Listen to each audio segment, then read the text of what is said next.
The new accu-jet S Pipette Controller from Braun gives you an ideal combination of precision and power. In this video, we'll show you how to replace the filter in your accu-jet S. Replacing the filter is necessary if the pipette was overfilled or if the suction capacity of the accu-jet S is impaired.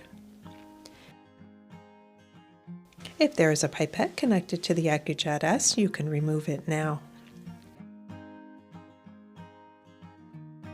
Start by unscrewing the adapter housing. Once the adapter housing is removed, push the silicone adapter and the filter out by pushing up from the bottom of the adapter housing. With the silicone adapter removed from the housing, pull the old filter out of the adapter. Use a spray or wash bottle with the appropriate cleaning solution to rinse out the adapter.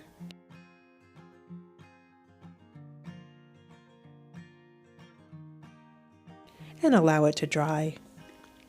Remove a new filter from the packaging.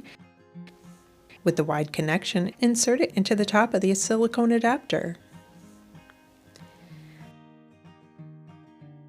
The accu-jet S comes with a 0.2 micron filter installed for cell culture work. A 3 micron filter is also available. With the new filter installed in the adapter, it's time to insert it back into the adapter housing.